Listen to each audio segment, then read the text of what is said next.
Shalom Israel, Shalom, Shalom. Brother Nakwam, watchman for Israel, coming back at you with these precepts and another cold cut, given of course, all honor and all glory to Yahweh, by Shema Mashiach, Wamalak Yabushai. Double honors to the elect elders of the house of David, that's been in this truth for decades and decades, patiently waiting for the second coming of Mashiach, Wamalak Yabushai. The hearty, mighty Shalom to all of the mighty men of the Most High God who are out there in the highways and byways, pushing this truth, magnifying the ministry, presenting their body as a living sacrifice, and enduring all things for the elect's sake. Shalom, shalom. Shalom to all of the men that may not be out there in the highways and byways as of yet, but they're working on it. They're getting built up in the spirit. They're praying, they're fasting, they're studying, they're being diligent and abounding in the work of the Lord. Shalom, shalom. Shalom to all of the Akwath out there, the sincere sisters out there, holding it down in the households, reverencing their husbands, being submissive and diligent, and moving in the spirit of our righteous foremothers. Shalom, shalom. And shalom to everybody tuning in live.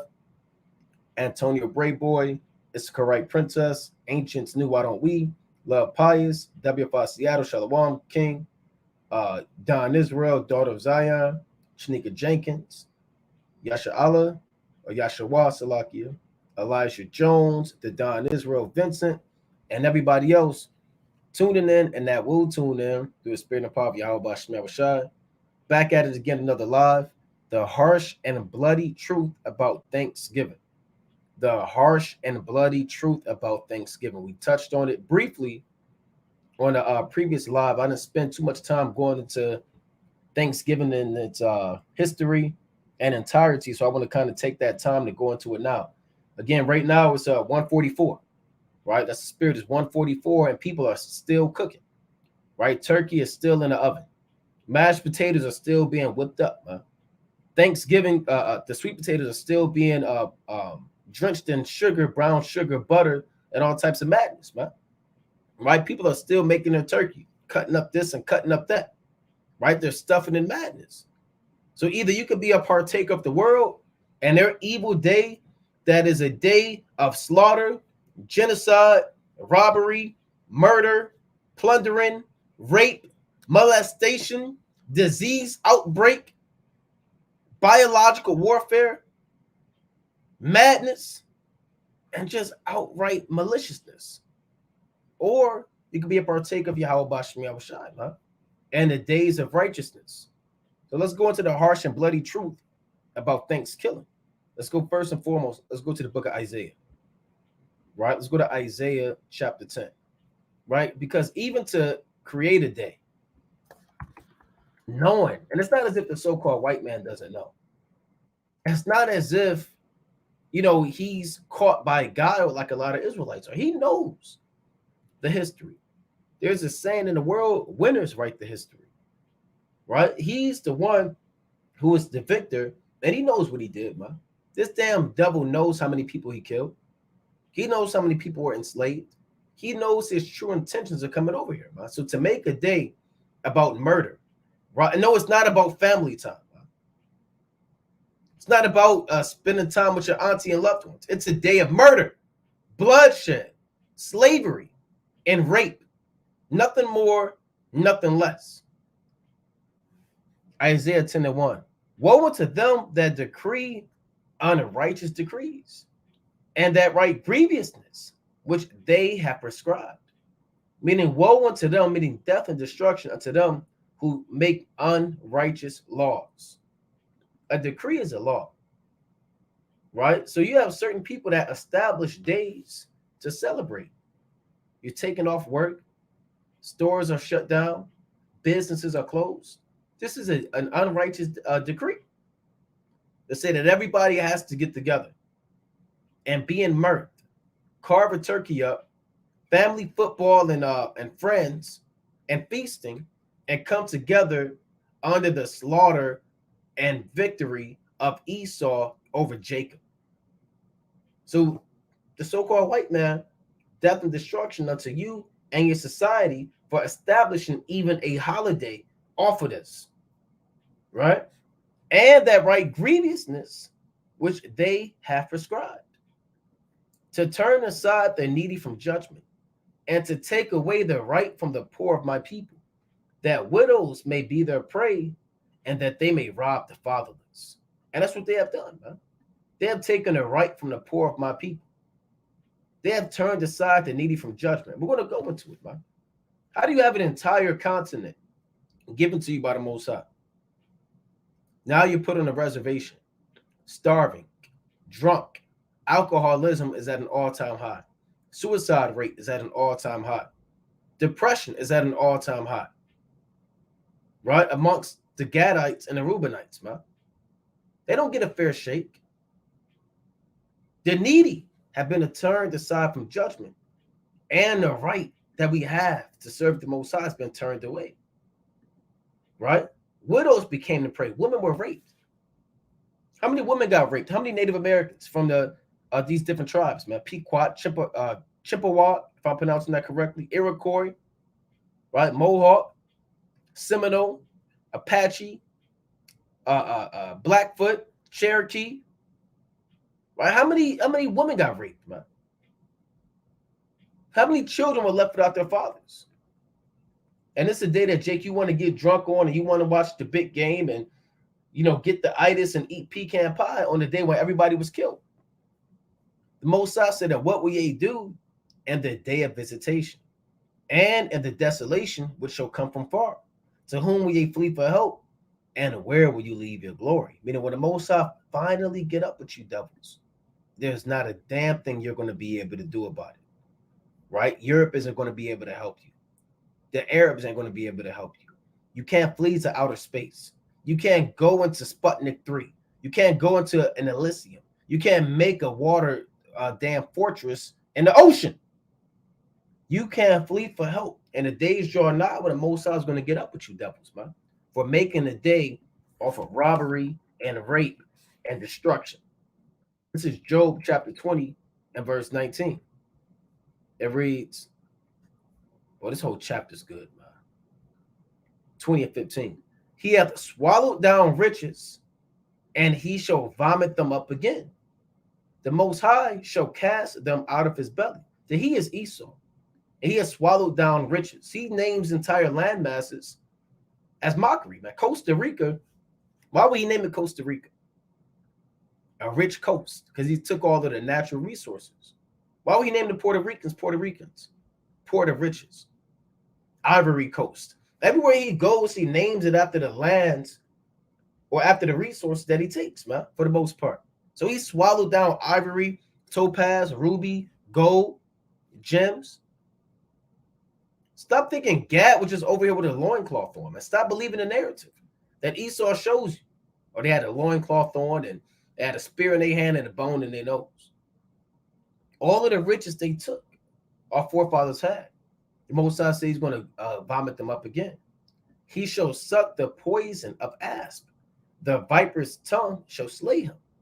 He shall not see the rivers, the floods, the brooks of honey and butter.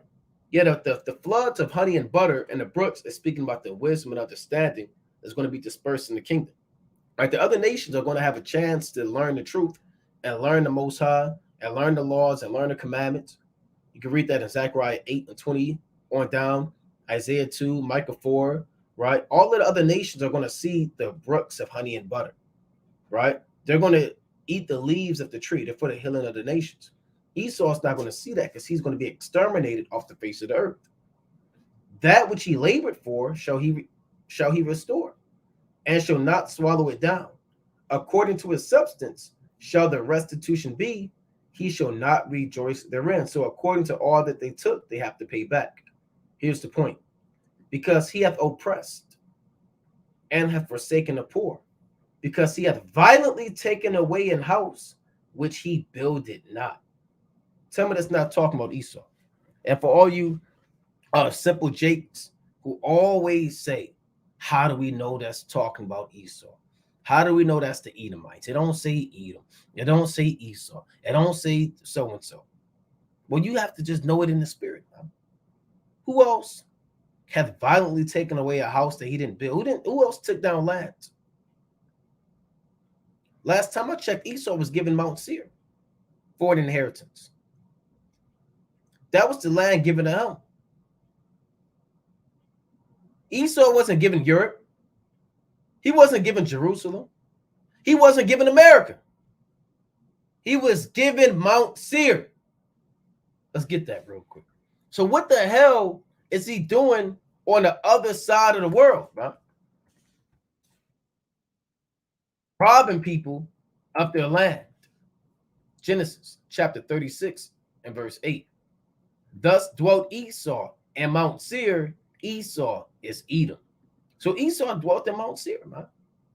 That's his homeland. He's not from the Caucasus Mountains. Don't let him fool you with that either, man. Or we're from the Caucasus. No, you're from Mount Seir. You got pushed into the Caucasus Mountains during the Dark Ages, right? That's Job chapter 30. But your original inheritance by the Most High is Mount Seir. So you have no right being in North America, right? Now, let's go back to this. Because he hath oppressed and hath forsaken the poor, because he hath violently. And we're going to go into the violence of this. We're going to go deep into how this day was established. Because he hath violently taken away an house which he builded not. And he didn't build this land. He stole it. There is no greater thief on the earth than Esau. All right, let's go to John 10. Like here. John chapter 10 and verse 10. He is the number one thief on the earth. John 10 and 10. The thief cometh not, but for to steal, and to kill, and to destroy. I am come that they might have life, and that they might have it more abundantly. So that's all really Esau comes down to do, right? He really comes. Now we know this could be going into Jake and how they come and steal people away from the Most High, but on another level, it's speaking about Esau, man. All he does is come to steal and to kill and to destroy. That's all he comes to do, because he's a thief too, taking us away from Yahweh Ba'Shem Yahushua and stealing sheep. Right? So when you go into this, let's pull this up. Truth's giving. The true history of Thanksgiving. Because there is a truth behind it, man. Again, it's not a day of, okay, the white man came over here, or the Puritans, right? They came over here, and the so-called white man, and it was cold outside, and they really didn't know how to till the land. So the Native Americans came and showed them how to plant pumpkin, squash, potatoes. There was wild turkeys, and they taught them how to survive the harsh winter. And at the end of the wintertime, they made a dinner called Thanksgiving, and the white man was very thankful for the Native American man helping him, right? And from that day forward, it's been a day of unity between the Native Americans and the Europeans, as the Native Americans showed them how to survive, and a gratitude was exchanged on behalf of a covenant meal, right? That's not the narrative. Well, it's like that is the narrative, but is that the truth? Right? Is that the truth? Truth's giving the true history of Thanksgiving and how you can support Native communities this holiday and beyond. These are Gadites, man. Right? Thanksgiving. It's like you. We'll cut into this. We'll read a little bit of this and we'll kind of jump down. Thanksgiving is a time for celebration, good food, and giving thanks. So as we gather with family, crush unworldly amounts of stuffing, and enjoy a football game in the crisp autumn air, let's also acknowledge the real history of the holiday and practice gratitude by giving back. Right? Let's jump down. What's the real history or real story of Thanksgiving? The Pilgrims had hardly explored the shores of Cape Cod for 4 days before they had robbed the graves of my ancestors and stolen their corn and beans. Esau was there for 4 days, and they started robbing. What did we just read in John 10? The thief cometh not, the thief, but to steal and to kill and to destroy. 4 days in, and they're robbing the graves and stealing corn and beans. That's from one Suda Frank James and Wampanoag, activist and organizer of the National Day of Mourning. And this is a National Day of Mourning. It's a day of fasting. A lot of brothers, you should fast, man, on this day. A lot of sisters, this should be a day of fasting, not a day of feasting, right? National Day of Mourning. And we'll go more into the Wampanoag people and what happened and what befell them. All right. And we'll kind of dive into this history. The first Thanksgiving, as a lot of folks understand it, was in 1621 between the Pilgrims of Plymouth County colony and the Wampanoag tribe in present-day Massachusetts. Now, if you look up the Wampanoag, right? Let's pull up the Wampanoag. All right, let's lock here. Let's see. Massachusetts. Let's see the land that they had right before the so-called white man came and destroyed them. This was the territory Wampanoag, I may be pronouncing it wrong, people, and these are Gadites. Who's Gad? They're the Israelites that you know of as so-called Native Americans.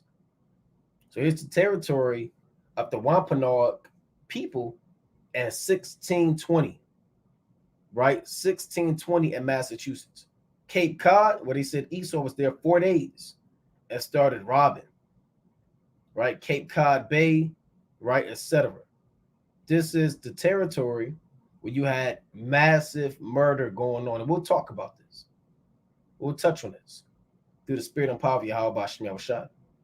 And this was a key place that plays an integral role in the history and fundamentals of Thanksgiving, right? Or thanks killing, thanks robbery and murder. And here's another map. You can see it right here in Massachusetts, right? And modern day Massachusetts. So let's pull this back up. We'll touch on that.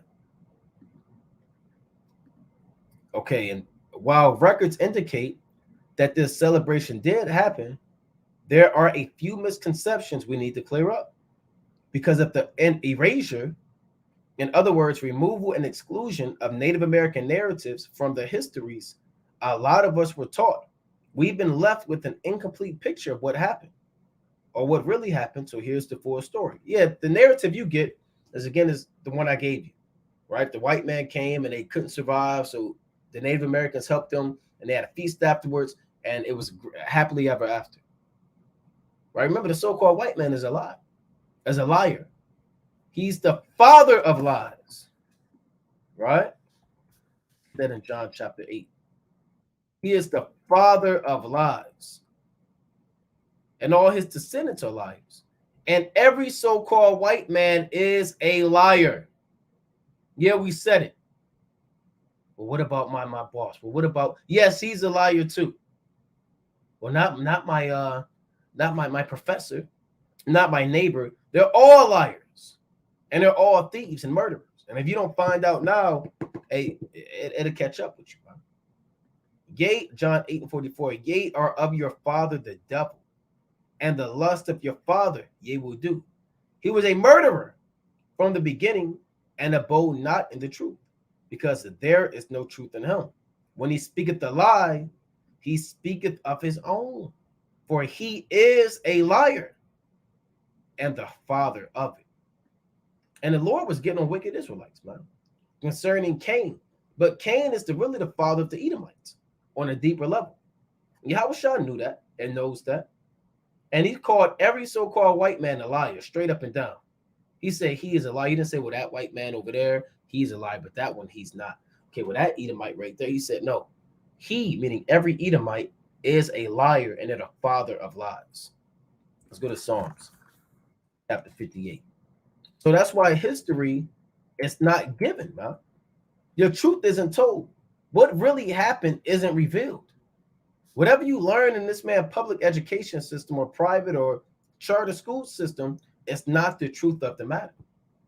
Every curriculum, every superintendent, every region and every state have to teach the narrative that Esau wants them to teach. Right? And they're not going to go into the trauma and a murder and genocide that was put on our forefathers and foremothers. So we have to go through it, and we have to link it up with the Bible so our people can really see what happened and how much devastation really befell us on this day, man. Right? Psalms chapter 58 and verse 3. The wicked are estranged from the womb. They go astray as soon as they be born, speaking lies. Right? Oh, yeah, we can't survive. Oh, we don't know. Oh, thank you for helping us. Oh, you're so gracious. Oh, show us where the corn is. Show us where the wine is. We're here in the name of Jesus. We're in the name of help. They're speaking lies, man. They're poison. It's like the poison of a serpent. They're like the deaf adder that stoppeth the ear, which will not hearken to the voice of charmers, charming never so wisely. So they stop their ears at correction, and they don't want to take the truth, right, from the charmers. The charmers are the men of the Lord, and their job is to tame the serpent and tell them where they should go and what they should do, right? But they stop the ear because they want to be the devil that they are, and they bite you with their poison. And that poison are their philosophies that take time to go into your bloodstream, your capillaries, your veins, your arteries, go into your heart and your mind and your body and soul. And those philosophies start to make you drunk and celebrating their customs and believing their heresies, man. Right? Believing their heresies. So here's the full story, right? There's no evidence that the Wampanoag people were even invited in the first place. An account from the time said 90 members of the Wampanoag tribe were present and makes no mention of invitations. Some experts believe that these 90 men were an army sent by Wampanoag leader Osamquin at the sound of gunshots, which turned out to be part of the celebration. Right? I'm more led to believe that, man. Right? Just knowing the enemy. Either the enemy invited the kill, or the enemy held a secret feast at the slaughter of our forefathers and foremothers. And we sent the army down, man, to see what the hell was going on. Now check this out. In the first encounter with the Wampanoag people, the pilgrims stole from the tribe's winter provisions. It wasn't until later that Usamaquin formed an alliance between the groups. Even then, the alliance really only existed because of the Wampanoag people were ravaged by diseases brought by European colonizers in the years prior. And the so-called white man brought all types of diseases, man, to Gad. I mean, they brought the flu, influenza, what they call it, the common cold, right? They brought varicella, scarlet fever, hay fever, yellow fever, red fever. Every fever was brought by Esau. Tuberculosis.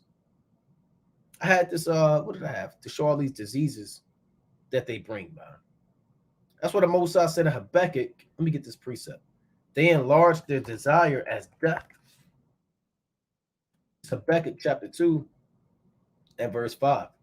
Yea, because he transgresseth by wine, so he sins by his philosophies. He is a proud man, neither keepeth at home. So he doesn't stay in Mount Seir. He didn't stay in the Caucasus Mountains. He didn't even stay in Europe.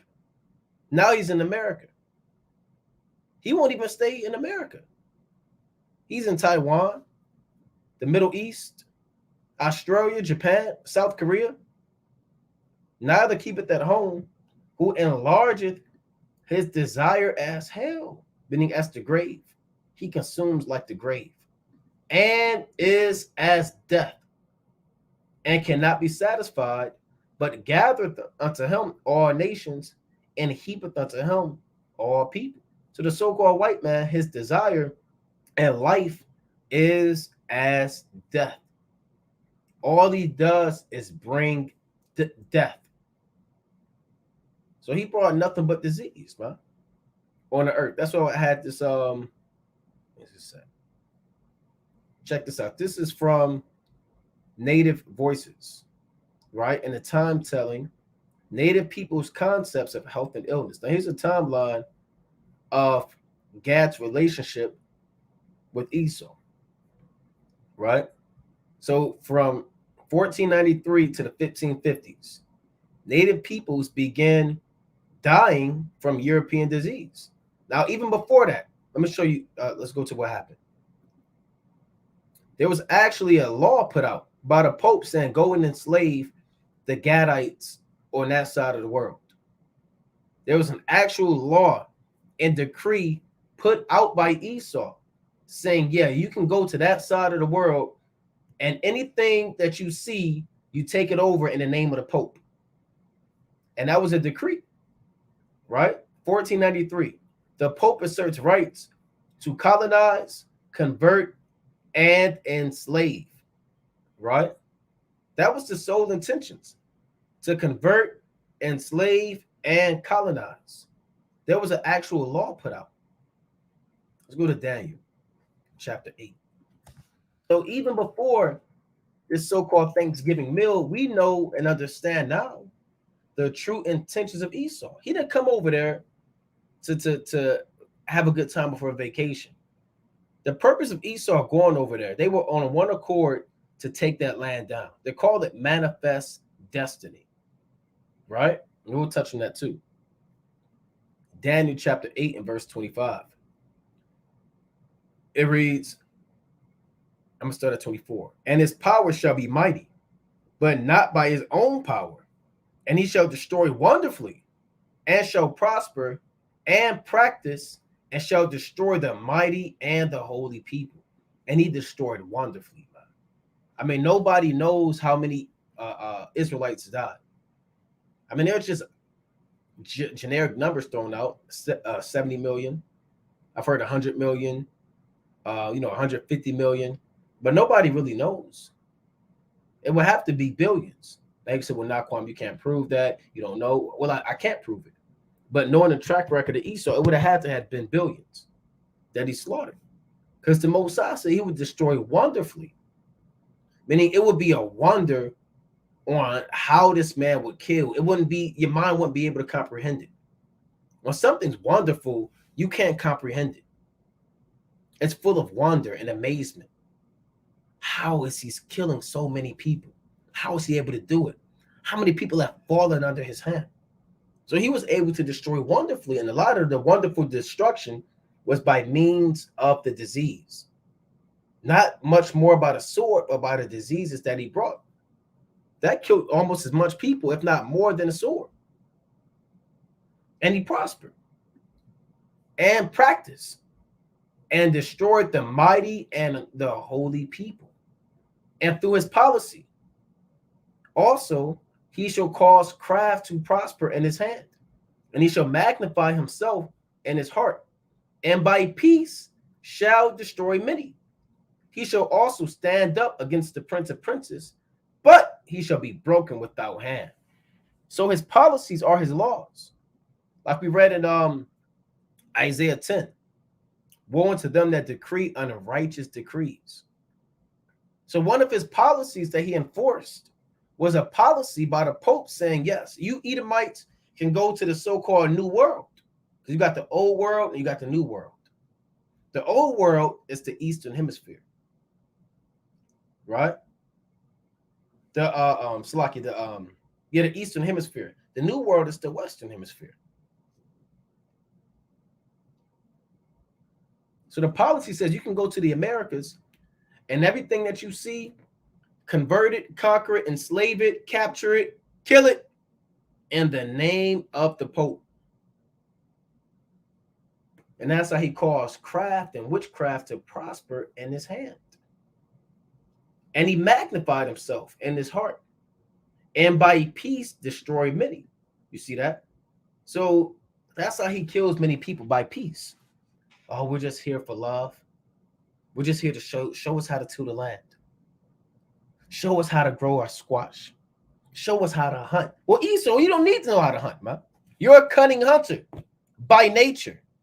Nobody has to show you how to hunt. You're a man of the field.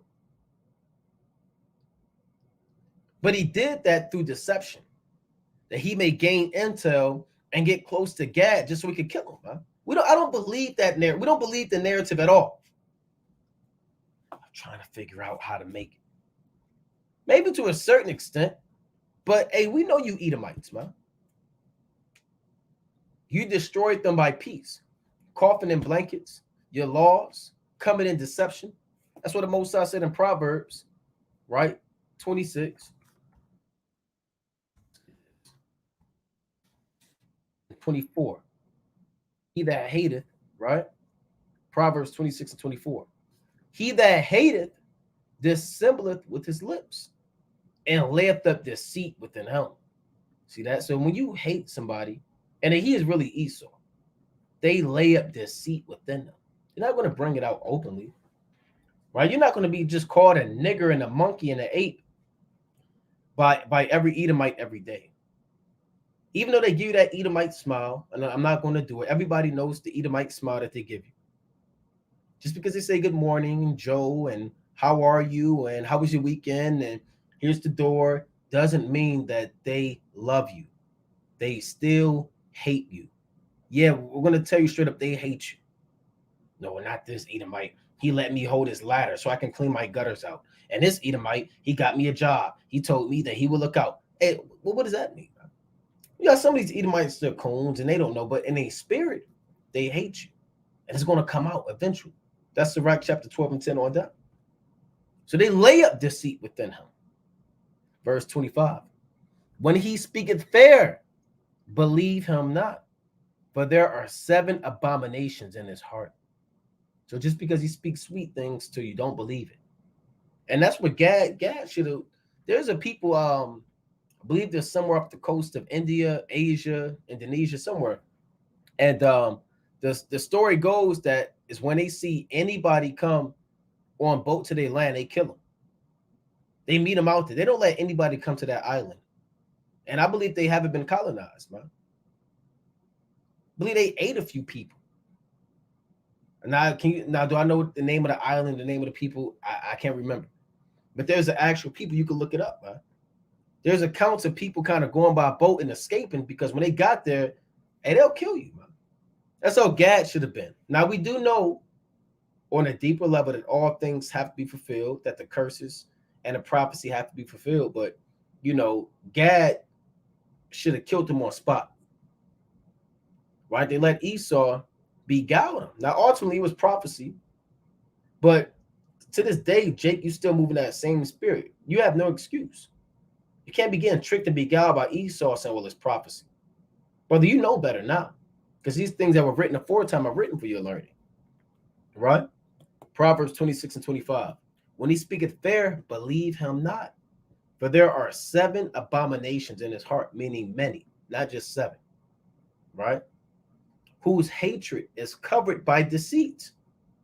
His wickedness shall be showed before the whole congregation.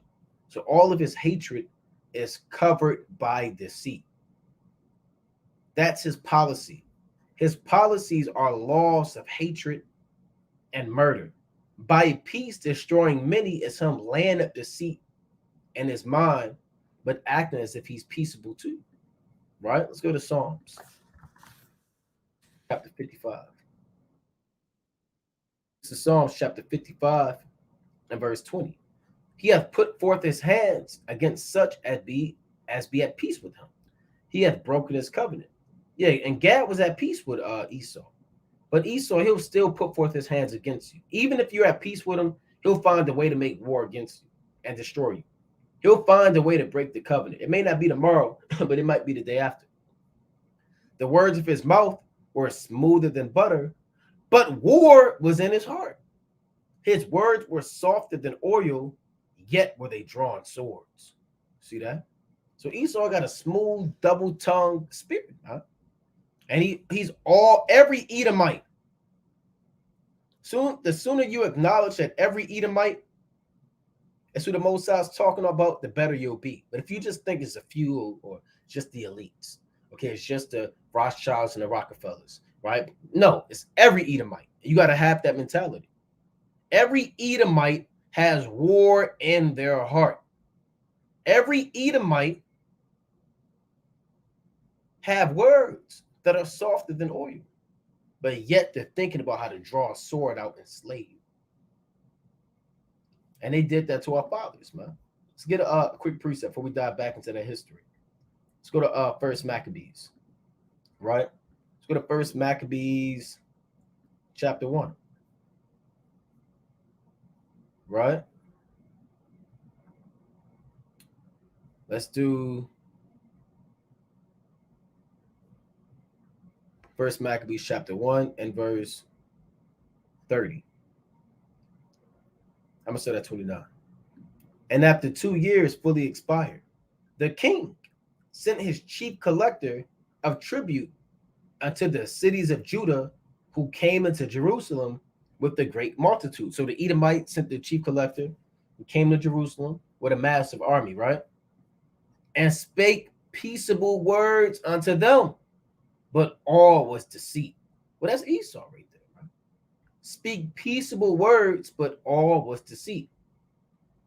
For when they had given him credence, he fell suddenly upon the city and smote it very sore and destroyed much people of Israel. And when he had taken the spoils of the city, he set it on fire and pulled down the houses and the walls thereof on every side. But the women and children took they captive and possessed the cattle. That sounds like so-called Thanksgiving, man. Peaceable words, all was deceit, destroy the cities, kill many people, set the city on fire, rob the people, and take the women and the children captive. And the cattle, because Esau took all the damn cattle captive, all of the bison, right? You see that? So you devils got a lot you got to pay for, man. And all you devils, whether you call yourself Anglo-Saxon, German, Italian, French, Dutch, I didn't do it, I'm a mutt, I don't know where I'm from, Ukrainian, Moldavian, Russian. If you're an Edomite, a so-called white man, Esau, the Most High is going to get you first.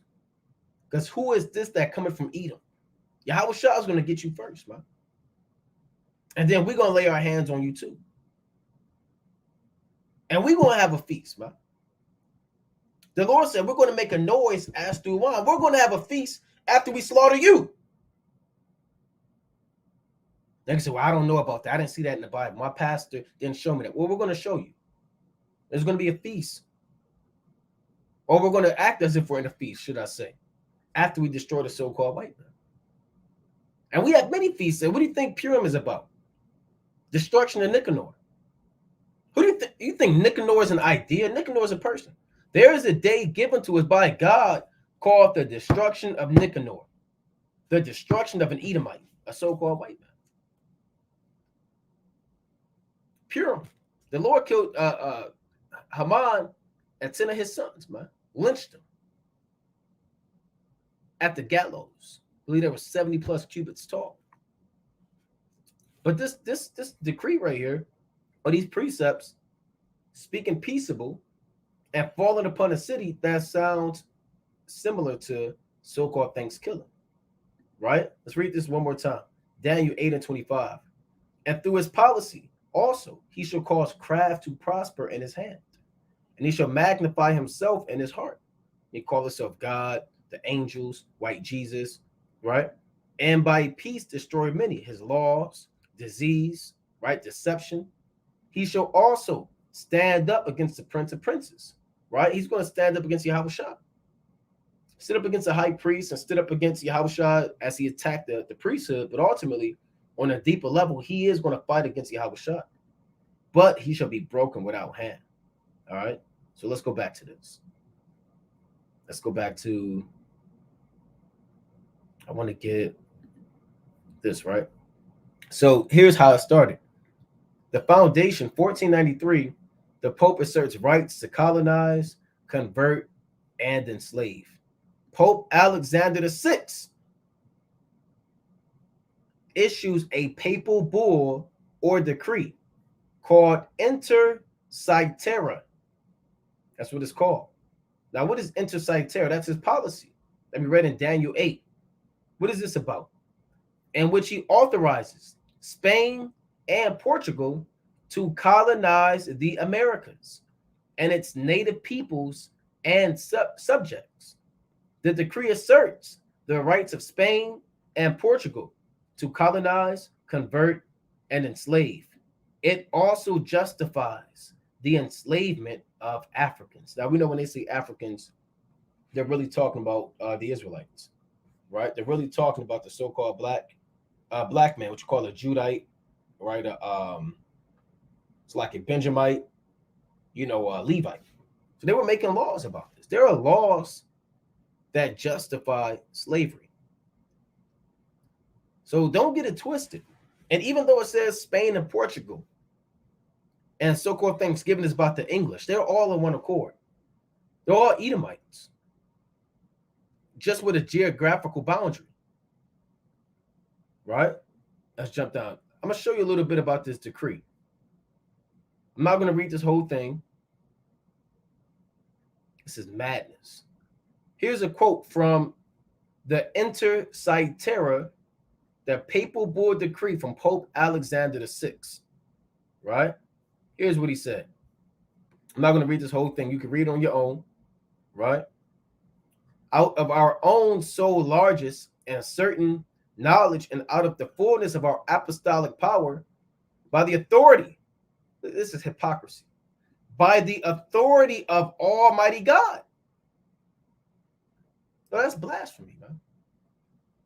To do something to God's people and then say by the authority of Almighty God, conferred upon us and blessed Peter, and of the vicarship of Jesus Christ, which we hold on earth, do by tenor of these presents, should any of the said islands have been found by our envoys and captains, grant, look at this, and we find any island by our captains, by our Edomites, grant, and assign to you and your heirs and successors, kings of Castile and Leon forever, together with all their dominions, cities, camps, places, and villages, and all rights, jurisdictions, and appurtenances, all islands and mainlands found and to be found, discovered and to be discovered toward the west and south, by drawing and establishing a line from the Arctic Pole, namely the north, to the Antarctic Pole, namely the south, no matter whether the said mainlands and islands are found and to be found in the direction of India or towards any other quarter, the said line to be distant 100 leagues toward the west and the south, right? Let me jump down. And we make a point and depute you and your said heirs and successors, lords of them, with full and free power, authority, and jurisdiction of every kind. Meaning whatever you see, whatever land or people you see, you can do whatever you want to do to them. You have full authority and power and jurisdiction, and you are now their lords. Right? That's in 1493. From the Inter Cetera. Through policy, he shall cause craft to prosper in his hand. Right? Let's go to Wisdom of Solomon, chapter 2. Wisdom of Solomon, chapter 2. So even before the English came over here, there were already laws advocating white supremacy, robbery, and murder. Now, this is Wisdom of Solomon, chapter 2 and 10. Here's Esau's mind. The Most High really, in Wisdom of Solomon, chapter 2, he gives you an inside look at the mind of the so-called white man, and how he feels about the other nations and chiefly Israel on the earth, and what his purpose in life is, right? He gives you the in-depth breakdown, right? Wisdom of Solomon, chapter 2 and verse 10. Let us oppress the poor righteous man. Well, that's that decree, right? That's why they make laws like the Inter Cetera, because in their mind, they feel it's okay to oppress the poor and righteous man. Actually, I'm going to start at verse, boy, man, this whole chapter is good, but I'm going to start at 9. Let none of us go without his part of our voluptuousness. Let us leave tokens of our joyfulness in every place. Right? Let us leave churches. A token of your joyfulness is a building, a monument, a relic, a statue, right? A building, university. There are different tokens proving that the so-called white man was there, right? For this is our portion and our lot is this. That's what he said in that decree, that this was given to him by the Almighty God and their apostolic authority. They believe that's their portion and their lot. Let us oppress the poor, righteous man. Let us not spare the widow, nor reverence the ancient gray hairs of the aged. Here's the point. Let our strength be the law of justice, for that which is feeble is found to be nothing worth. So their strength is their wine, the law of justice. That's how their philosophies come to be, their decrees, right? Everything starts with their philosophies and the laws of justice. And he said, you Israelites, you're the feeble people. You don't mean nothing. You're worth nothing. We're going to enslave you by using laws. The laws that we create in our decrees is going to be our strength. And again, that's why they have the Pope asserts rights to colonize, convert, and enslave, quote unquote, the inter-cietera. Right? That's from 1493. Let's see what else happened. Now, again, this is from Native Voices, right? Native peoples' concepts of health and illness. Now, check this out. From 1493 to the 1550s, Native peoples began dying from European diseases. So they came over here with all types of diseases, man, and started killing the Seminole Indians, the Gadites. I mean, you so-called white people are almost, you're dirty, man. You're filthy. You're filthy, man. You're still filthy. They're even putting out articles now. Okay, well, look, you don't have to shower or bathe, every day. Let me see if I can find that. You don't have to shower every day. See that? You don't have to shower every day. Dermatologists say, right? Bathing too often is bad for your skin. So now they're just making laws to just be an Edomite, man. Right? You don't have to wash yourself. Now we know you could dry your skin out and certain things. We know that to a certain extent. But these Edomites, they're not thinking about it like that. They're just saying it so they can be filthy and be abominable. Right? That's why they're doing it. Just do it twice a week. That's an abomination. Pits and grow-in can be washed without showering. So you devils are abominable, man. Who puts that out there? Well, okay, well, your pits, okay, you grow in, okay, look, you don't have to really shower, use soap for that. That one, you kind of just leave all right, it's fine. So we know you brought diseases, man. We know you was living in these barns in the Middle Ages, in the mountains. And you still had them diseases when you was living in the mountains, man. Let's go to Job chapter 30. Edomites are disgusting. I mean, just absolute filthy, man. You got lice. You got this. You always coughing. That's my biggest, what they call a pet peeve, man. If an Edomite cough around me, man, and he don't cover his mouth, I'll lose my mind. Even if he cover his mouth, I'll lose it, man. I can't stand when these nations burp, hiccup, cough, just around you, man. You know? It reads, but now, this is Job 30 and 1. Now, Job 30 speaks about the time of the dark ages. Now, this was the time when Esau was living with these wild animals, popping them, getting the diseases, fleas, getting bit by mice, rats, rodents, pestilence that carry disease, bacteria, viruses, and it was kind of, built up their immune system. So the Edomite can get the common cold. back then. And he was all right. Gad never had the common cold. Gad never had the flu. Gad never had chicken pox. Gad never had tuberculosis. He never had scarlet fever, hay fever, red fever. Neither did he have the yellow fever, man. But Esau, he was used to that stuff. He could take it. He was fine. He was able to deal with it. But see, he built up that immune system, that threshold when he lived in the dark ages. Right? Job 30:1. But now they that are younger than I have me in derision, whose fathers I would have disdained to have set with the dogs of my flock. Job said, I don't even want these Edomites around my dogs.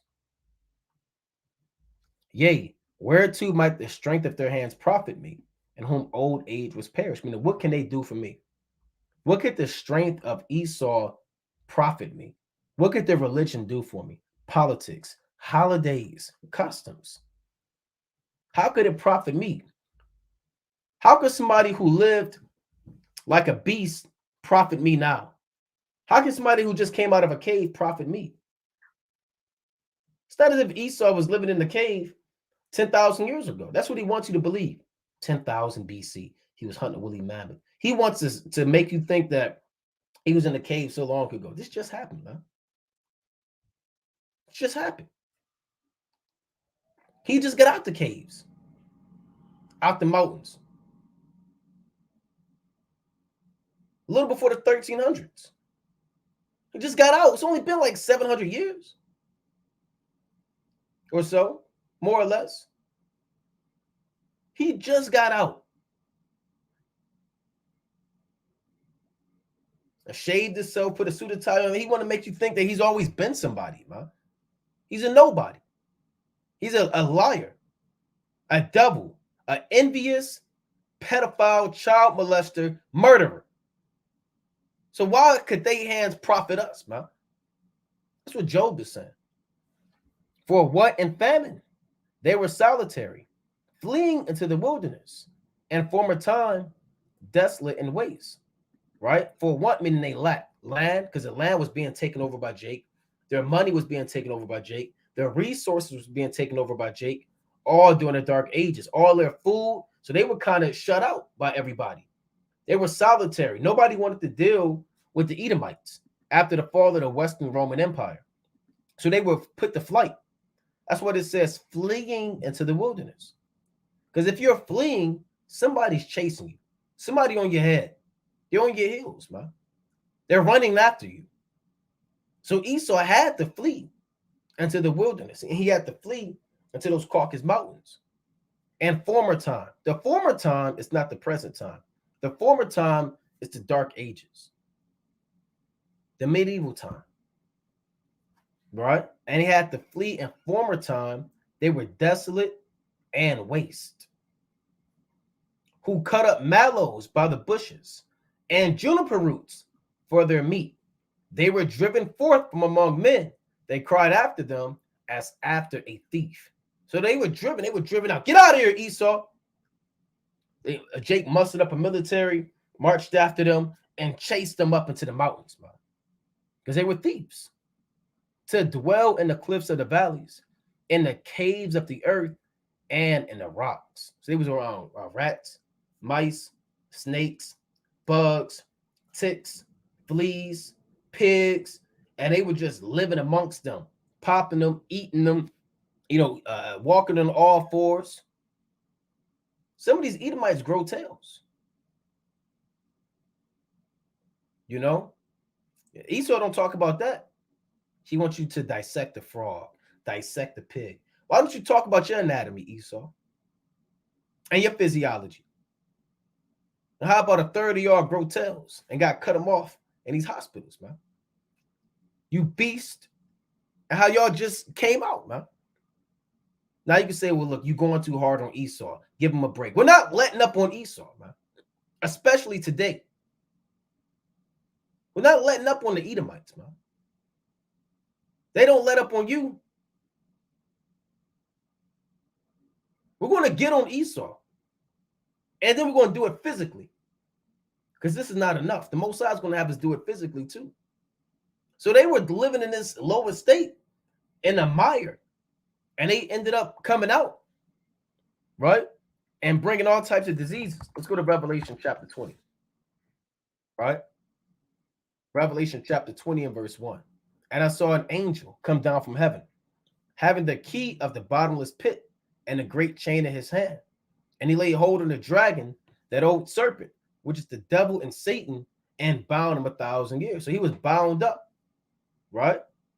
1,000 years, meaning a long period of time, roughly 1,000 years, right? And they came out a little before the Renaissance. Came out around the early 1300s, some say the 1400s, and they were bound up.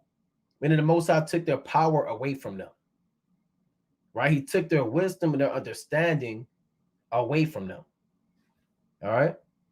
And cast them into the bottomless pit. The bottomless pit is talking about Europe.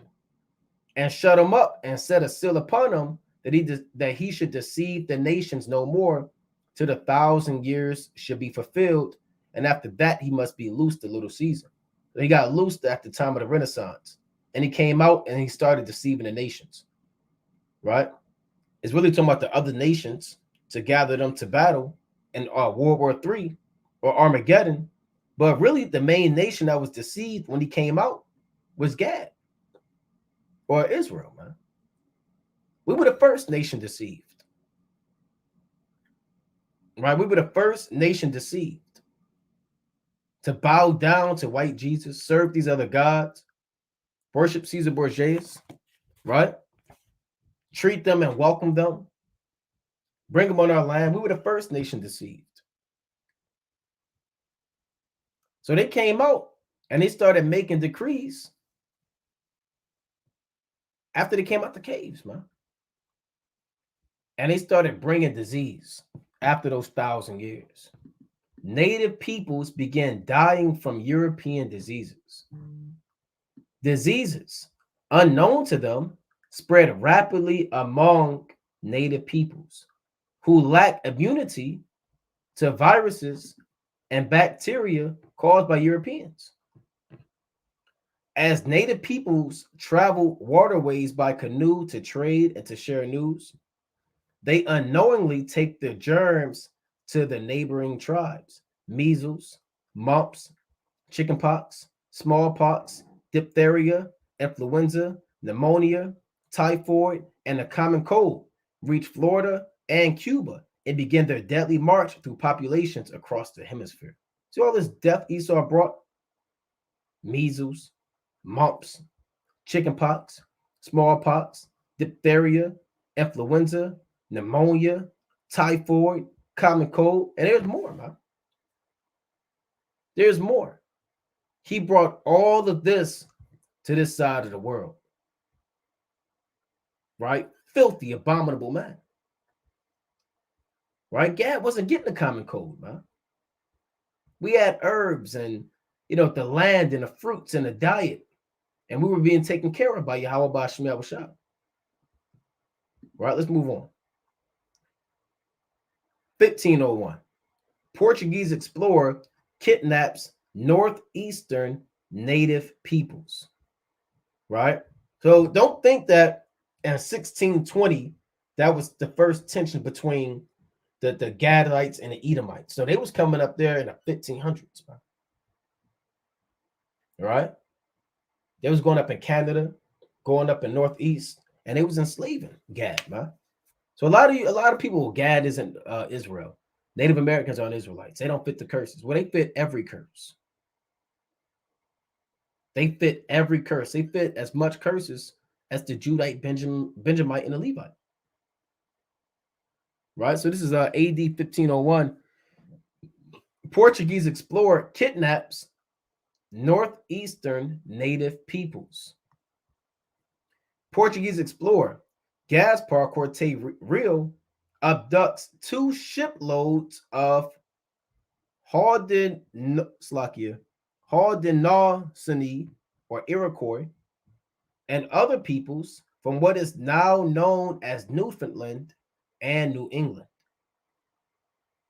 and sells them into slavery. He is not alone. Other explorers seeking to make a profit on expensive journeys to the Atlantic coast, kidnap and sell native peoples into slavery. So, I mean, this is plain. This is plain. So, a lot of the northeastern tribes in the Americas were already falling victim to the so-called white man. Even before so-called the Thanksgiving meal, they were being taken captive and sold to other parts of the New World and parts of Spain, Portugal, and England. Right? That's plain. Right? Let's get a few more.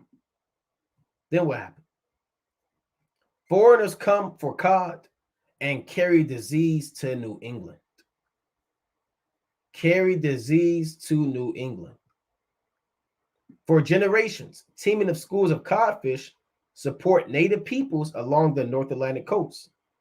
After the explorer John Cabot lands in Newfoundland in 1497, his reports lured English fishermen and other Europeans to the region. Passamaquoddy, Abenaki, Mi'kmaq, Penobscot, and Maliseet peoples began trading with them. You see that? Started trading with them. With terrible consequences. Overfishing cuts the rich food supply, while contagious diseases carried by Europeans spread among the native peoples. All right? So that's what happened when they started bringing all manner of disease. The Iroquois and Huron began exchanging goods with, this is 1506 to 1518, pushing inland from the Atlantic coast along the St. Lawrence River. For native peoples, every contact holds the risk of exposure to a virus or infection to which they have no immunity, right? So you can see that they were being robbed and destroyed by biological warfare. Coughing in blankets.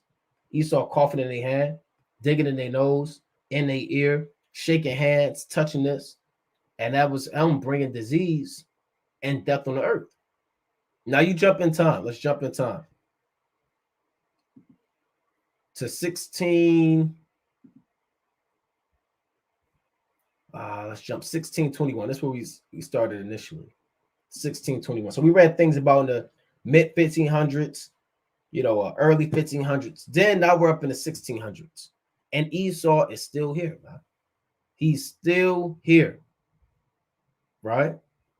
So let's jump down to this. Now this is again where we started.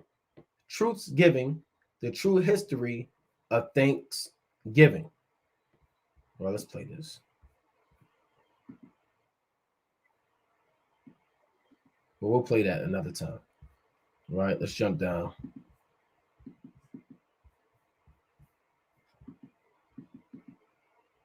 Salakia. Satan.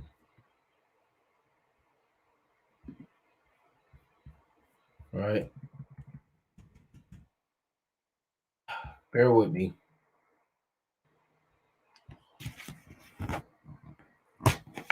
All right, bear with me. Satan got things jammed up. All right, let's go back to this. All right, now this is in their first encounter with the Wampanoag people, the Pilgrims. Now this is in the 1600s, right? Stole from the tribes winter provisions. It wasn't until later that Usamaquin formed an alliance between the groups.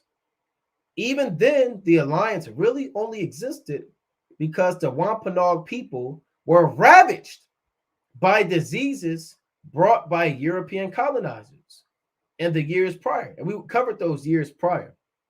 It was less about intercultural harmony and more about survival made necessary by the actions of these settlers. So they had to survive, man. That first harvest was followed by deadly conflicts between colonizers and native people, including, but definitely not limited to, the Wampanoags. The Europeans repaid their native allies by seizing native land and imprisoning, enslaving, and executing native people. Now, this is after the feast, man.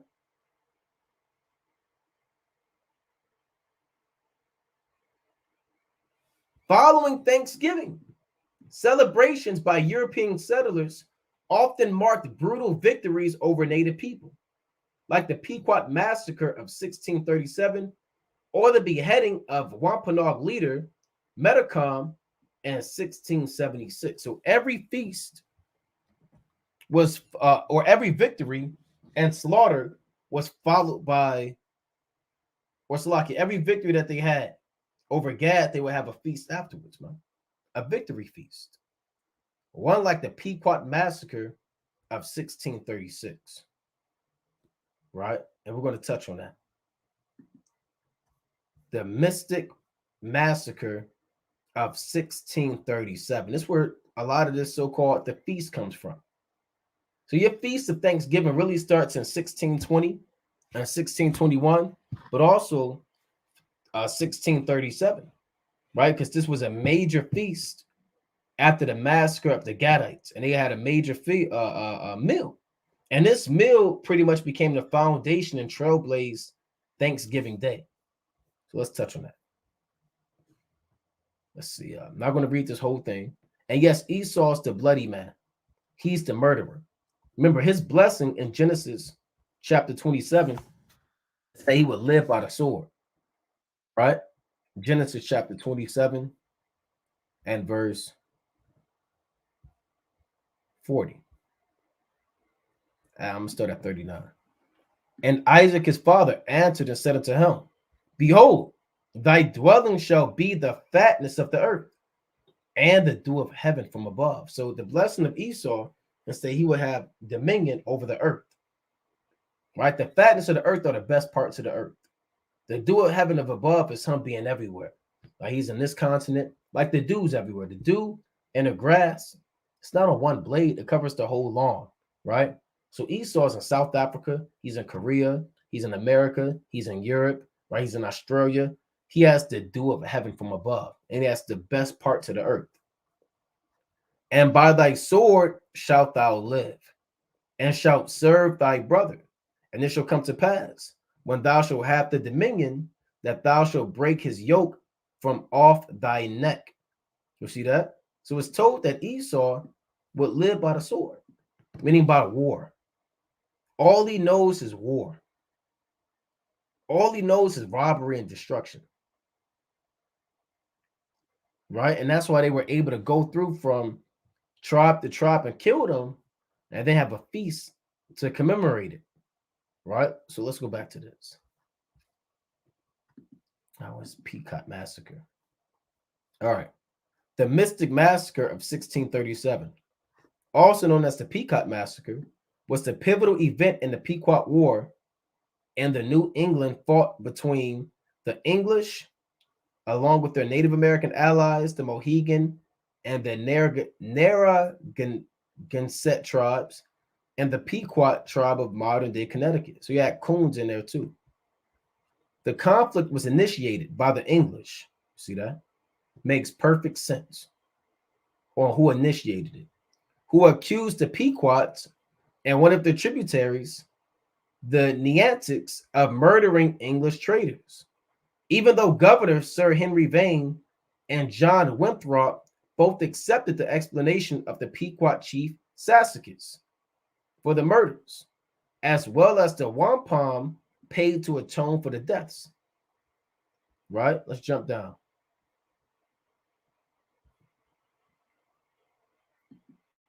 Endicott's demands included more wampum, meaning more like an atonement money. Pequot children to be held hostages to ensure good behavior, and the men responsible for the murders. When the natives refused, so Esau wanted the children because he's a chomo, child molester, right? You want your children. When the natives refused, Endicott, the Edomite, attacked them, burning Niantic villages on Block Island a Pequot village on the Connecticut River and killing a number of people. The Pequots retaliated with raids on English settlements throughout the fall of 1636 and into the spring of 1637 until the Mohegans and the Narragansetts led the English to the Pequot stronghold early in the morning of May 26, 1637. So you always have a coon. There's always a coon, right? If that's true.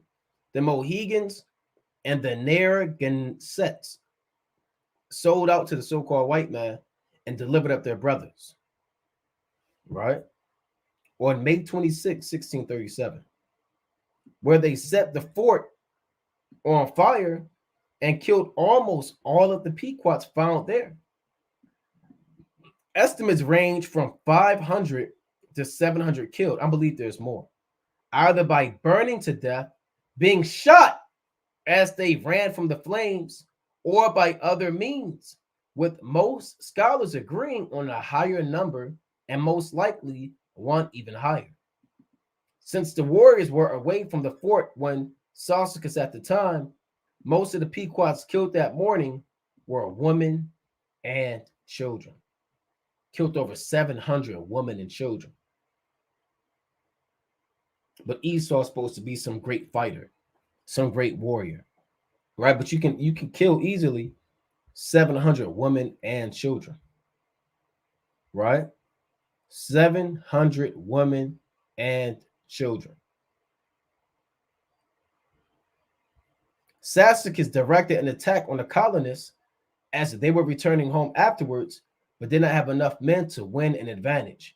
He retreated with the surviving members to New Netherlands, which is modern-day New York, to seek assistance from the Iroquois Confederacy, but was executed by the Mohawks, who sent his head and hands back to the English. So it's a lot of madness going on. Go to your brothers for help. They chop your head off in your hands, man. That send you back to the so-called white man. Say, look, don't bring that white man problem up here.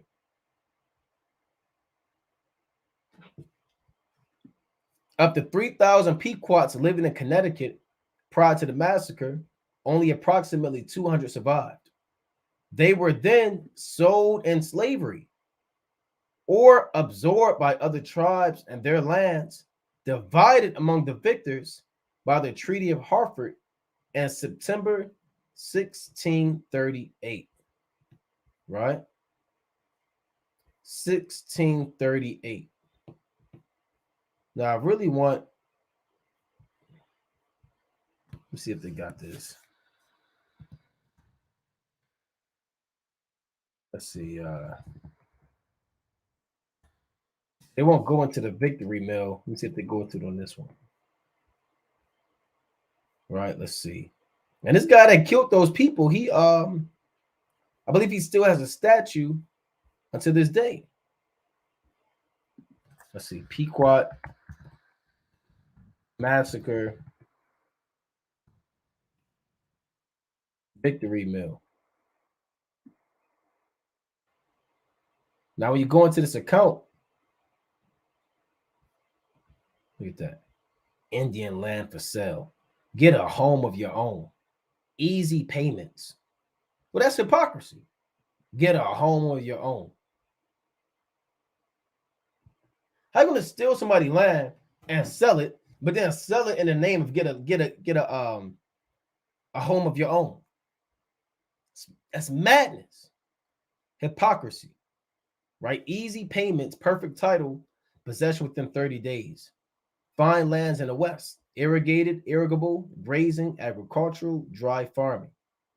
Right? So this is wickedness. This is just wickedness. Get a home of your own with easy payments. Right? So you devils, man, you got a lot you got to pay for. Right? You got a lot you got to pay for.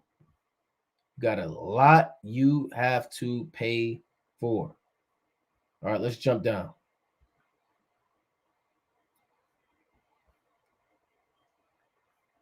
All right, now this is the Pequot Massacre, right?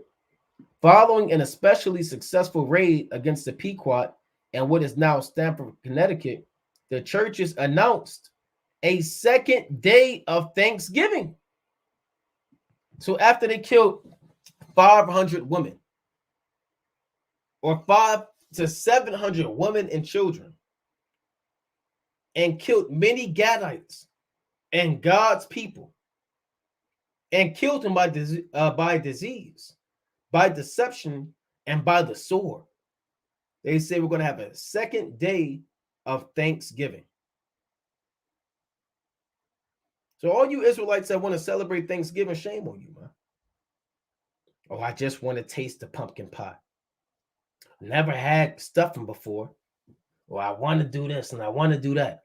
Well, you are an advocate, and you will hold the title of the biggest sellout and coon. Right? Let's go to Proverbs chapter 17 and 15, man. Right? Proverbs chapter 17, verse 15. It reads, "He that justifieth the wicked, and he that condemneth the just, even they both are abomination to Yahweh." You want to justify the wicked and be a partaker of this holiday and a partaker of this meal that's about the killing of your fathers and your foremothers and the innocent people? You want to condemn the just and get on people for not celebrating it? You're an abomination to the Most High, and the Most High is going to chop you down, man. The Most High will chop you down. Let's go to Isaiah 5. Isaiah chapter 5 and verse 20.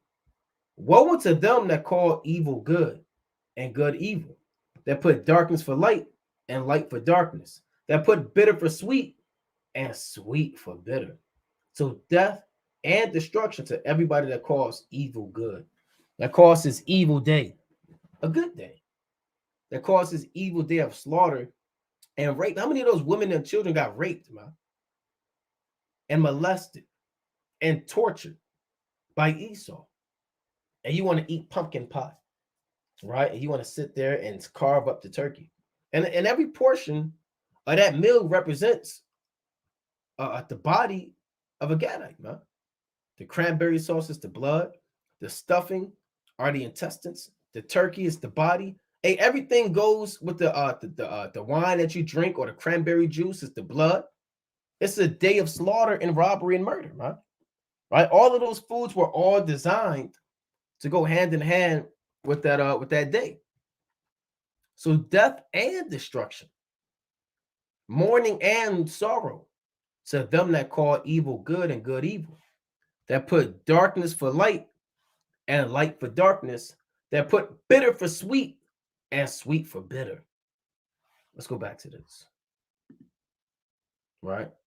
Let's go to Job. Job 24. Job chapter 24 and verse 1. "Why sing times are not hidden from the Almighty? Do they that know him not see his days? Some remove landmarks. They violently take away flocks and feed thereof." Who's the some? The Edomites. What did they remove? The landmark. Now the law says that you can't remove the landmark. Right? Let's go to Proverbs 23. And it's like, actually, I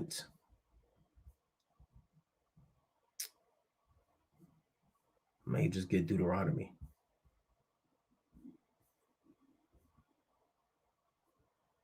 I'll read. Oh, here it is. Like 23 and 10. Proverbs chapter 23 and 10. So what a landmark is a monument. It could be a stone.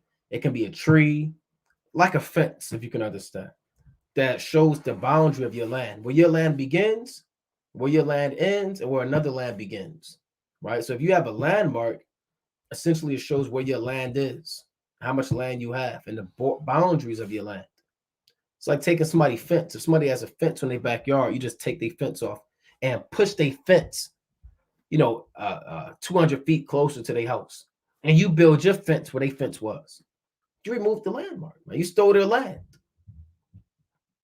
So here's the proverb, right? Proverbs 23 and 10.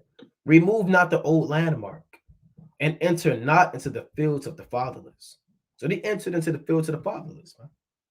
It came to this side of the world because the Most High wasn't with us at this time. So we were the fatherless. And they removed the boundaries of the land. For their Redeemer is mighty. He shall plead their cause with thee. And the Most High is going to plead our cause. Yahushua is going to plead our cause and vindicate us and render vengeance to our adversaries. So you can't remove the old landmark and start switching up the land masses, man. Go to Isaiah chapter 10. Right, this is Isaiah chapter 10 and verse 13. For he said, by the strength of my hand I have done it, and by my wisdom, for I am prudent, and I have removed the bounds of the people, and have robbed their treasures, and they have put down the inhabitants like a valiant man. And Esau has removed the bounds of the people and robbed their treasures. When you look up a map of Native America, of Babylon the Great. Now here's a map that shows all of the land that they had. Now it starts with all blue, and the blue is slowly taken away and turned to red. The blue is the land that Gad had outside of the 13 colonies for the most part. And the red are the reservations. Look at all of the land being taken away. Right? I think I had it right here. All of the land being taken away. On top of this land that was already taken, the East Coast, year after year, put on these small reservations. Well, Esau removed the bounds of the people and robbed the treasures like a valiant man. By piecemeal, man. That's from 1776 all the way up until 2023. And if you look up here, it gives you the year. See that? From January 1st, from the 1800s, all the way on up. See that? All the way on up, it gives you the year. The invasion of America. All right. So that links directly up with Isaiah chapter 10 about Esau removing the bounds of the people and robbing their treasures. And it reads, and I have put down the inhabitants like a valiant man. And so he killed men and women and children and put down the inhabitants of the earth, meaning he killed them. Verse 14, and my hand hath found, Isaiah 10 and 14, and my hand hath found as a nest the riches of the people. And as one gathereth eggs that are left, have I gathered all the earth. And there was none that moved the wing or opened the mouth or peeped. So Esau gathered all the earth and robbed them and got the riches of the people. Can't get around that. So they robbed everybody, killed everybody, and said, we're going to announce a second day of Thanksgiving to celebrate victory over the heathen savages. During the feasting, check this out, the hacked off heads of natives were kicked through the streets like soccer balls.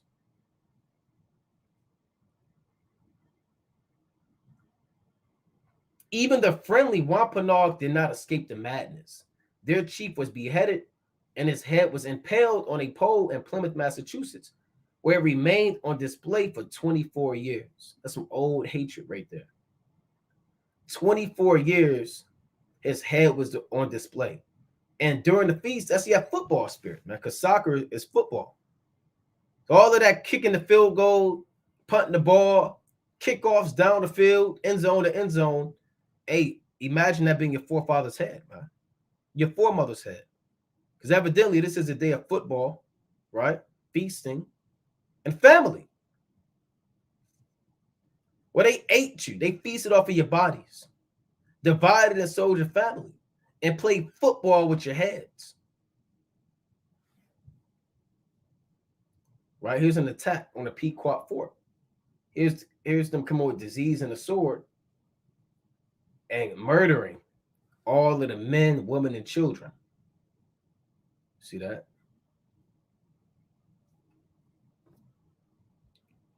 The killings became more and more frenzied. with days of Thanksgiving feasts being held after each successful massacre, right? George Washington finally suggested that only one day of Thanksgiving per year be set aside instead of celebrating each and every massacre. You see that? So it wasn't just one day. It started as one in 1620 with the massacre of the Wampanoag people. Then in 1637 with the massacre of the Pequot people, or the Mystic Massacre, that trailblazed what Thanksgiving is today. So after every murder, they would hold a feast. After every massacre, there would be a feast of Thanksgiving.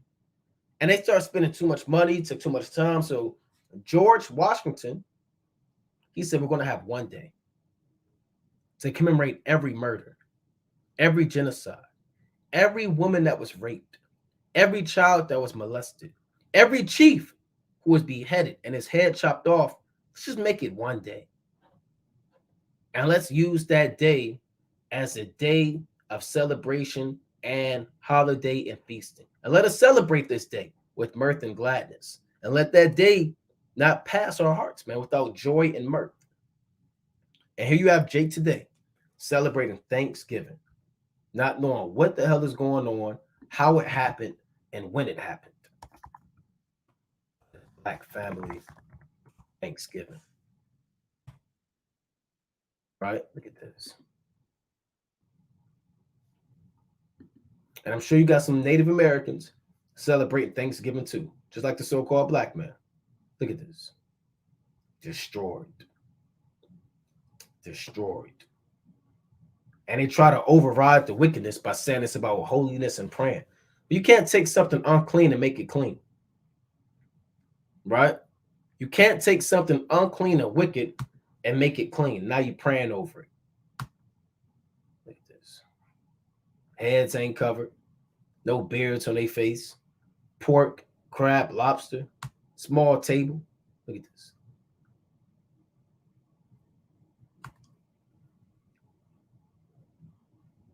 Look at this guy.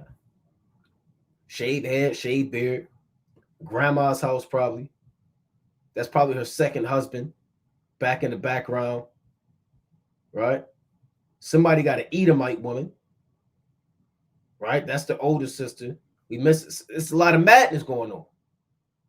Cranberry sauce and peas. So look at all these Jakes with a bald head, man. They got one, and that's another one. And grandma's always there. There's another bald-headed Jake. Bald-faced Jake. No beard Jake.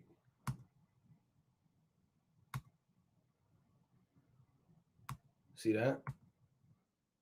We got to come out of this, man. We got to come out of this madness. This idolatrous feast of robbery, death, murder, and destruction. So let's go back to this. Let's go to Job real quick, chapter 14. Right, this is Job chapter 14:4. Who can bring a clean thing out of an unclean? Not one.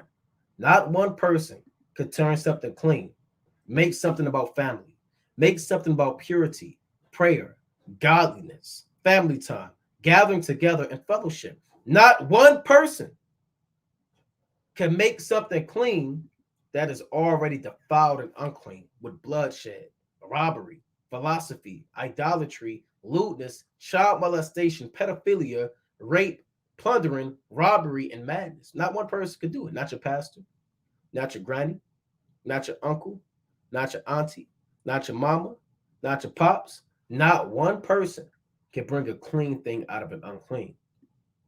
That's plain. So let's go back to this. That is back to the article, right? Tylo.org, right? .uk. The real history of Thanksgiving.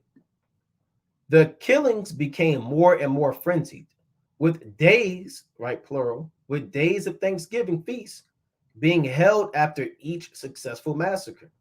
George Washington finally suggested that only one day of Thanksgiving per year be set aside instead of celebrating each and every massacre. Now, one of the nicknames of George Washington was the Village Destroyer. Right? Let's pull that up. George Washington.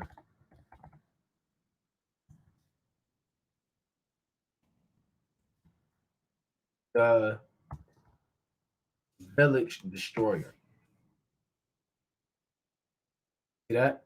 During the Revolutionary War, George Washington ordered the destruction of Iroquois towns and crops, and therefore was known as the Town Destroyer.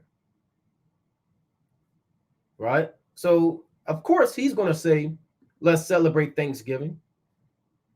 The first president, he doesn't have royal nicknames like David, the blessed David, the sweet psalmist, or mighty names like our Lord, the King of Kings, the Lord of Lords. They got demonic names, man. Right? Carius, Town Destroyer, was a nickname given to George Washington as your first president, man. Your founding father. On Mount Rushmore, who gave the decree about Thanksgiving. He's called the Town Destroyer by the Iroquois people in 1753. The name in its original language has been variously as Carius, right? We'll jump down. It has also been translated as the town taker, burner of towns, devourer of villages like a dragon, or he destroys the town. So you so-called white people, you got a lot to answer for, man. Right? You got a lot to answer for. The town taker, burner of towns, the devourer of villages. He's the dragon, man. Or he destroys the town. So, of course, he's the one that said, whoa, now. Too much murder, too many days. Let's have one day. Because my body, my flesh, can only do one day at a time. If it was too much, I'll burn myself out. I love to murder. I love to kill. But let's just do one day and heap all our evil and wickedness within 24 hours. Everybody loved George Washington. Oh, George Washington, the founding father. Okay, the Revolutionary War, the greatest American ever, the hero of America, the liberator, right? Hey, this guy was a rapist, man. He had slaves, a child molester, a pedophile. He burned cities down.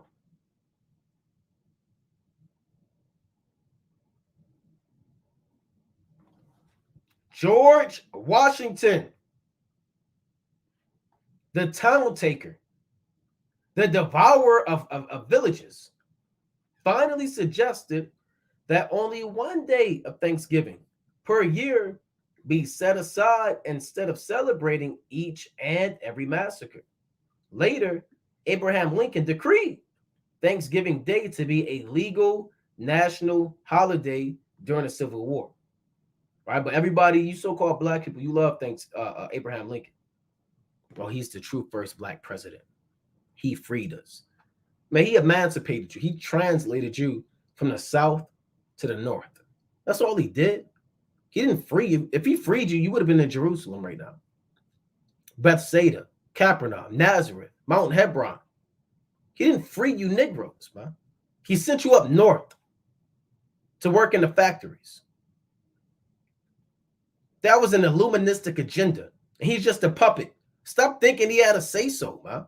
And that he had a conscious mind on the well-being of the Israelites, man. And these presidents are puppets. They got to check in. And as technology increased and time advanced, they said, look, with time, the money maker is war, and the money maker is in the Industrial Revolution and factories where we can make more weapons and make more war and make more money. They said, all you Negroes in Alabama, Mississippi, Louisiana, Georgia, South Carolina, Tennessee, Florida, y'all going up north. We're going to make you think you free. We're going to be working in these steel mills in Philly, Pittsburgh, these car factories in Chicago, Detroit, and you're going to think you free, man. And you're going to celebrate Thanksgiving too, you nigger. That was Abraham Lincoln. Stop thinking that he's somebody, man. Oh, but I heard his mother was black. Oh, I heard that he was, and the hell with Abraham Lincoln too, man. Him and George Washington are going into slavery, man. And there will be no emancipation for the wicked, man. And no, we're not going to let them loose after 1,000 years so they can rise up. So George Washington can rise up. Abraham Lincoln and their descendants, man. And we got to take them back down again. No, right?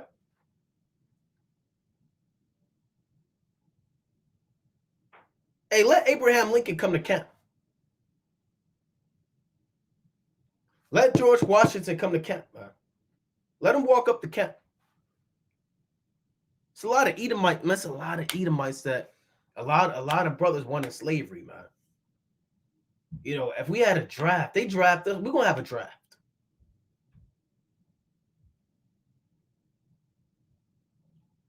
We're gonna have a draft, man. And these are gonna be some of the top slaves. You have Alexander the Great, Antiochus Epiphanes IV, Herod the Great, Herod Agrippa. You're going to have Haman, the Edomite, during the time of Esther, Nicanor, Pontius Pilate, George Washington, Abraham Lincoln, the Rothschilds, Rockefellers, the Borgias family, Caesar Borgias, Rodrigo Borgias. There's going to be a lot of these Edomites, man. Those are going to be like your top 10 draft picks. And if you get them Edomites in your field, man, you are blessed of the Lord, man. You are blessed from on high if you have those Edomites. Oh, Doeg. Somebody said Doeg. How could I forget Doeg the Edomite? Doeg the Edomite, man. Hey, how do we forget Esau himself? Esau, the brother of Jacob himself. He's going to be there. Imagine having Esau himself in your field. Right? Hey, there's a rewards for the righteous, man. Instead of just having one Hamite that barely listened to you. No, brother, everybody wants to be in the kingdom, but you don't want just one Hamite and a mule. You get one Hamite and a mule. You barely made it. Then you got one brother, he got all these slaves. He's over 10 cities, calling the shots. You got George Washington, Antiochus, and you got one Hamite who's short and he bucks up at you, and one mule. So yeah, we're gonna put these nations in captivity, man. Right? Let's get the classic. Revelation chapter 13 and verse 9. If any man have an ear, let him hear. He that leadeth into captivity shall go into captivity. He that killeth with the sword must be killed with the sword. Here is the patience and faith of the saints. And after they go into captivity, they're going to be there for about 1,000 years. And after those 1,000 years, we're going to exterminate them off the face of the earth. We're going to gather them all up. They're going to get burnt by Yahweh Ba'Shem Yahushua, man. You're not going to see not one Edomite left. Let's go to Obadiah. All right. Let's go to Obadiah. Verse 18. And the house of Jacob shall be a fire, and the house of Joseph a flame, and the house of Esau for a stubble. And they shall kindle in them and devour them, and there shall not be any remaining of the house of Esau, for Yahweh hath spoken it. No more Edomites remaining. Now, it's not written, but there could be a feast day to come after this, man. I have a hard time believing it won't be. I'm not the Most High, but it would be mighty if there was a feast day after the destruction of Esau. We got one for Haman. We're praying to the Most High that he gives us one, man. May the Lord give us a feast day after the destruction of the Edomites. And may it last all year. right? Once a year, 40 days and 40 nights, right? 40 days and 40 nights, we're turning up at the destruction of the so-called white man. The whole earth is going to rejoice, man. Right? So let's go back to this. Abraham Lincoln decreed Thanksgiving Day to be a legal national holiday during the Civil War. On the same day, look at this. On the same day, he ordered troops to march against the starving Sioux in Minnesota. So he's a hypocrite, man. Abraham Lincoln is a double too. So evidently, the same day that he said Thanksgiving Day is a national holiday, he ordered the troops to march against the starving Sioux in Minnesota. Let's pull that up. You damn devil. Abraham Lincoln Sioux. Let me spell that right. Slovakia. That's Slovakia.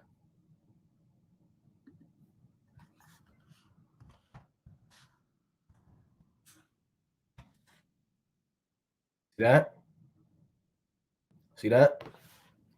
38 Native Americans were hanged on December 6, 1862, as ordered by former President Abraham Lincoln. After the 1862 Dakota War, which was also known as the Sioux Uprising of 1862, right? So this guy, who you Jakes like to praise, he was a murderer too. He was a murderer too. Right? The Lord said he would send a nation against thee from far, from the ends of the earth, as swift as the eagle flieth. On this day, December 26, 1862, 38 Native Americans are executed in the United States' largest mass hanging. So the largest lynching wasn't on a Judite, right? It wasn't on a Benjamite or a so-called Negro. The largest lynching wasn't in Georgia and Mississippi. The largest lynching was done on Gad. The execution was ordered by Abraham Lincoln, right? Plain upon tables. It is what it is. See that? See that? So this man was a murderer, a rapist, and a robber. So you have no business celebrating Thanksgiving. You have no business advocating white supremacy in the days of murder, right? This should be a day of mourning, a day of meditating terror, right? A day of grieving. This is John chapter 8 and 32. And ye shall know the truth, and the truth shall make you free. So with that, we're going to close up, giving, of course, all honor and all glory to Yahweh. Ba'ashima Mashiach Wamalak Yahushai. Most High willing, you are edified. Kwam Yashala. Shalom.